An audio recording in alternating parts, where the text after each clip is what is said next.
लादों दिनै? दिनै जोङो दतमा ब्लकनि सिङाव रामफलबिल बिसिडिसिनि आन्दाराव एकदम सा रायमाना नेसनेल पार्कजों नांजाबनाय मोनसे गामि दङ निजोमगुरि गामि होननानै बुङो। दा बे गामिनि लामानि अबस्था बिराद गाज्रि। गोबाव समनिफ्राय बिथांमोना बिराद माने खस्थ'यै बे सोलिबोनांदोंमोन। थांनाय 17 बोसोरावबो बिथांमोननि गामिनि लामाखौ मावफुंजायाखै। खोब खस्थ'खाय आरो दैज्लां बोथोर फैनायखाय लामानि अबस्थाया बिराद गाज्रि। गथ' गथायफोर स्कुलाव थांलाय फैलायनि थाखाय बिराद दिगदार। दा बे हिसाबै साइकेलफोर सालायजाया। दा बेखौ नुनानै जोंना बे गामिनिनो एसे साखाथियाव बिथां मनज नार्जारिनि न' उवां, बिथाङा बे ओनसोलनि गासै समस्याफोरखौ बुजियो। दा बिथांमोननि बे समस्याखौ नुनानै जास्ट दैज्लां बोथोर बारजासे जाहाथे एसे थांलाय फैलायनि सुबिदा जायो। गथ' गथायफोरनि स्कुलाव थांलाय फैलायनि हान्था मेलानि राहा, रायजो राजाफोरनि जे हाथाय बाजार थांलाय फैलायनि जे हान्था मेलानि राहाया जाहाथे बे दैज्लां खनसेखौहाय एसे मोजाङै बारनो हायो।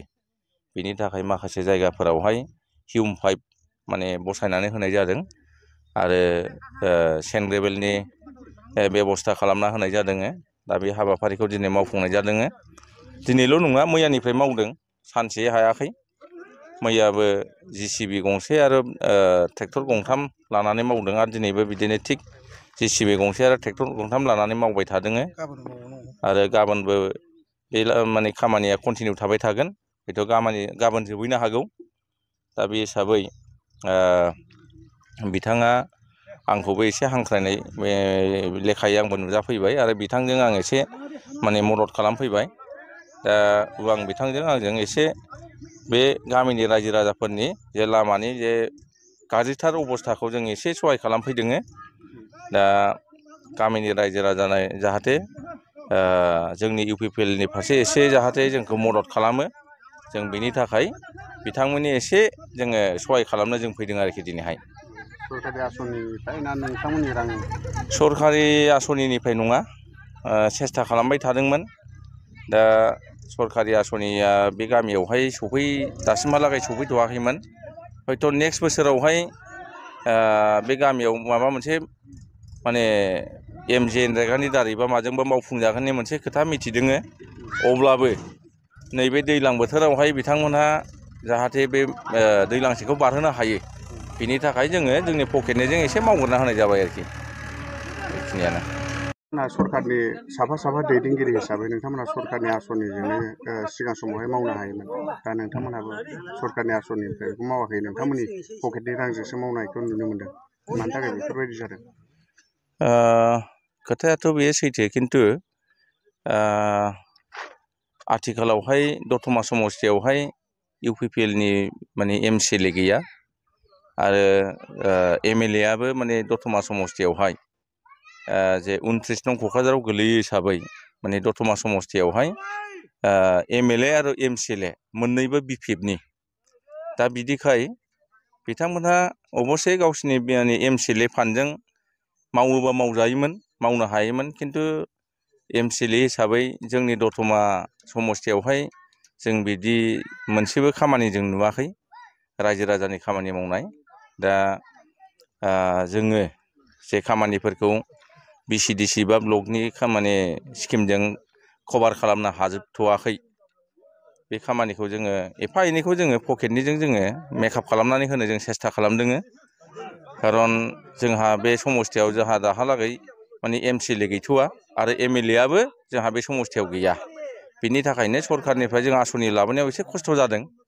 दा बे हिसाबै जों सरकार सालायनाय दोलोआव जिहेथु दङ, जों हानायखिनिखौहाय जे गामिफोरावहाय सरकारि आसनि सहैयाखै, बेवहाय जों जा हायो जोङो माने सहाय खालामनो थाखाय जों आवगायदों आरोखि। आंनि मुङा मर्जेन बर', गामिया निजोमगुरि। लामा आरो कालभार्टखौ सोर मावना होफैदों? लामा आरो कालभार्टखौ होफैनाया जाहैबाय UPPLनि सासे गोख्रों दैदेनगिरि बिथाङा उवां बे एरियानि खोन्दोनि जेसेबां लामा दं बेखौ बानायना होगासिनो दं अननायनि गेजेराव। जोंबो दा बिथांखौ साबायखर होदों आरो। बिथाङा UPPL राजखान्थिनि दोलोनि। आदसा, जों मिथिनो मोनदों नोंथांमोननि नैबे दतमा बिजाबावहाय सासे एमसिएलए दङ बिटिआरनि एमसिएलए बिथाङा मावना फैयाखै नामा? बिथाङाथ' फैया आरो नायफैयाबो आरो मावनाबो होफैया जों बेखौ जोङो गोजोननाय मोनाखै आरो सोंफैयाबो। फैबाय थानाय समाव नोंथांमोना बिसायख'थियाव सोरखौ मदद होगोन? फैबाय थानाय जोङो बिसायख'थियाव जोङो जा इउपिपिएलनि सोर माबायो दारायो जों बेनोनो गथायनो होगोन गासिबो जोंनि रायजोआ खौसेयैनो जाखाबाय। आंनि मुङा कैलास बसुमतारी, गामिया निजोमगुरि।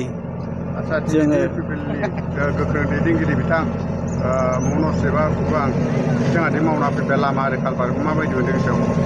गोजोननाय मोन्दों। थारमाने गोबाव समनिफ्रायनो जोंनि बे जायगाया गोदोसोना थानाय जोंनि गामिया रावबो नायस'ना। गोबाव बोसोर बिपिएफनिफ्राय गोबाव बोसोर खुंबोबाय, नाथाय मोनसेबो स्किम जोंनो हराखै। दा दिनैसिमाव पार्टियाव थानानैब्लाबो जों मोननो हायाखिसै। दा खुनुरुखुम जोंना फंबाय उवां सारा अननानै जोंनो गावनि रांजोंनो गावनि फैसाजोंनो खुनुरुखुम एसे बानायना होफैबाय, जाहाथे सरकारा नायसननानै फैगौ बोसोरफ्राव बा फैबाय थानाय समफोराव जाहाथे जोंनि बे निजोमगुरि लामाया जाहाथे सेन्ट ग्रेभेल मोजाङै मोजां जाफुंसार जायो, दालां जाम्फै गासिबो जाहाथे नायसनजाफैयो बा जोंनो बानायना होयो, जों बेखौनो आसा खालायो। बे सरकाराबो जाहाथे जोंनि दुखुथिया खस्थ' थांनाय फैनाय बिदिनो डाक्टार बायदिसिना हमनांगौबा गोबां खस्थ' जायो। बेनिखायनो जोङो रिकुवेस्ट खालायदों जाहाथे सरकारा जोंनिसिम मोजाङै मोजां जोंनि गांनाय उखैनायखौ सुफुंनो हायो। जों पार्टिनि जानानैबाबो आसा थाबाय, पार्टिनि जानानैबाबो जोङो दुखु मोनदों जे दिनैसिम जोंखौ रावबो अनाखै। दा जोंना फंबाय उवां सारा अननानै बेखौ होफैबाय, जोंबो गोजोननाय मोनबाय। बेखिनि।